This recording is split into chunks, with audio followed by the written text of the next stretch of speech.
এখানে নিয়ে এসে মরলা মাছ, আজকে মরলা মাছ। আর এখানে চাল কুমড়ো, একদম কচি কচি চাল কুমড়ো। তো এই চাল কুমড়ো দিয়ে আজকে মরলা মাছ রান্না করব। তো প্রথমে মাছটাকে একটু ভেজে নিতে হবে, একটু নুন হলুদ দিয়ে মাছটাকে ভালো করে ভেজে নিতে হবে। তারপরে এটা কুমড়োটা দিয়ে রান্না করব। এখন গরমের মাছ তো একটু নরম হয়ে যায়, যার জন্য মাছটাকে একটু আগে ভেজে নিই। এখানে আমি কড়াই বসিয়ে দিয়েছি, তেল দিয়ে ভেজে নেব। প্রথমে একটু কম তেলে ভেজে নিয়ে তারপরে একটু বেশি তেল দেবো, তাহলে মাছগুলো ভেঙে যাবে না।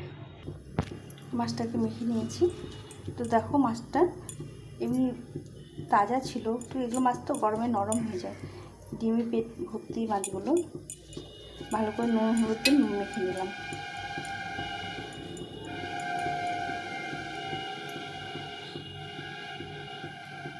এখানে তেলটা গরম হয়ে গেছে, তেলটাকে একটু নাড়িয়ে নিব, তাহলে কড়ার চারিদিকে লেগে যাবে না মাছটা।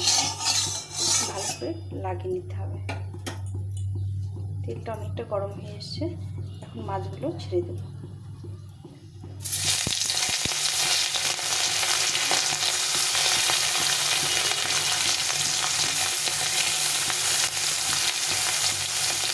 সাইডে সাইডে ছেড়ে দিতে মাছগুলো একদম গোটা গোটা হবে।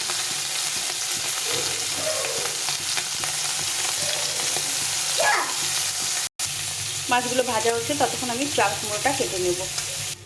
মাছগুলো একপাশে সুন্দরভাবে ভাজা হয়ে গেছে, এখন উল্টো পাল্টে ভেজে নেবো। দেখো গোটা গোটা একটু মাছগুলো সুন্দরভাবে ভাজা হয়ে গেছে। এভাবে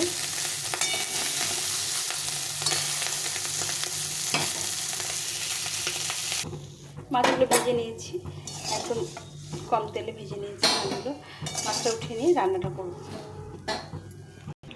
মাছটা ভাজা হয়ে গেছে, আর এখানে আমি চাল কুমড়োগুলো ডুমো ডুমো করে কেটে নিয়েছি। দেখো এরকম চাল কুমড়ো যেরকম কেটেছি, আলুগুলো সেরকম করে কেটে নিয়েছি। তো এখানে অর্ধেকটা চাল কুমড়ো দিয়েছি আর দুটো আলু দিয়েছি। কড়াইটা গরম হয়ে গেছে, এখন আমি এই কড়াইয়ে রান্না করব। পরিমাণ মতো তেল দিয়ে দেবো। তেলটা গরম হয়ে গেছে, একটা শুকনো লঙ্কা, একটা তেজপাতা আর একটু জিরে ফোড়নে দিয়ে দিলাম। একটু লাল লাল করে ভেজে নিয়ে প্রথমে আলুটাকে দিয়ে দেবো। ভেজে নেব। আলুটা একটু ভাজা ভাজা হয়ে গেছে, এখন আমি কুমড়োটা সবটা দিয়ে দেবো।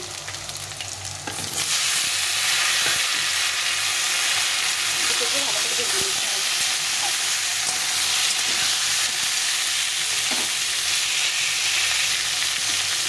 লাল লাল করে দেখে ভালো করে ভেজে নিতে হবে। আলু কুমড়ো দিয়ে মাছের ঝোল খেতে ভীষণ ভালো লাগে, যে কোনো মাছ খেতে ভীষণ ভালো লাগে। একটু ভালো করে ভেজে নিতে হবে কিছুক্ষণ ধরে, একদম লাল লাল করে ভেজে নিতে হবে কুমড়োটাকে। আলু কুমড়োটা অনেকটা ভাজা হয়ে গেছে, এখন আমি দিয়ে দেবো পরিমাণ মতো লবণ, হলুদ গুঁড়ো, 1 চামচ মতো জিরে গুঁড়ো আর লঙ্কা গুঁড়ো। এটা দিয়ে একটু জল দিয়ে ভালো করে কষিয়ে নেব।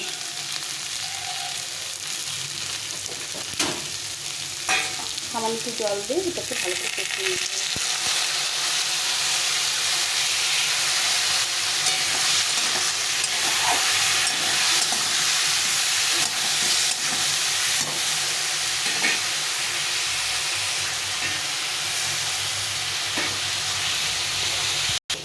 কুমড়ো আলুটা ভালো করে কষানো হয়ে গেছে, এখানে আমি জল ফুটিয়ে রেখেছিলাম, জলটা দিয়ে দিলাম। 2 বাটি মতো জল দিয়ে দিলাম, দিয়ে ভালো করে এটাকে সেদ্ধ করে নিতে হবে। ওটা বেশি জল দিলে ভালো লাগবে না খেতে। আপনি একটু ঢাকা দিয়ে ভালো করে সেদ্ধ করে নিতে হবে। অনেকটা সেদ্ধ হয়ে গেছে।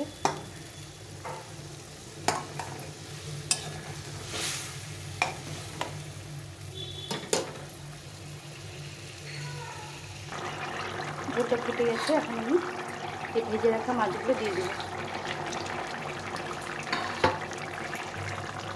ভালো করে ফুটিয়ে নিতে হবে। দেখো একদম ঝোল ঝোল হবে না, একটু মাখা মাখা হবে।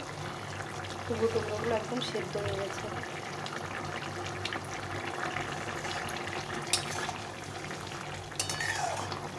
খেতে ভীষণ ভালো লাগে, যে কোনো মাছ দিয়ে এরকম ঝোল ভালো লাগে।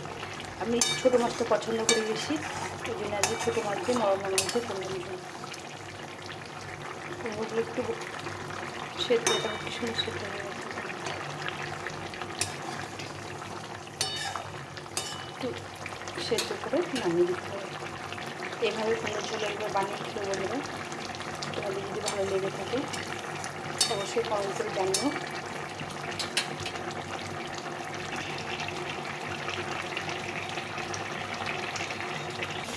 আমার রান্নাটা হয়ে গেছে, এখন নামিয়ে দেবো। একদম মাখা মাখা হয়েছে।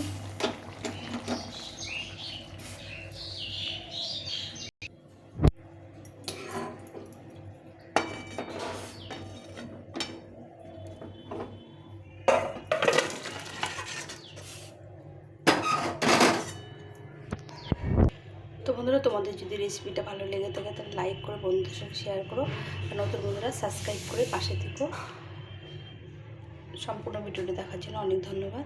এভাবে পাশে থেকো সবাই, আর বেল বাটনটা অন করে দিও, তাহলে যে রেসিপিগুলো করো তোমাদের সঙ্গে সবার প্রথমে তোমাদের কাছে পৌঁছে যাবে।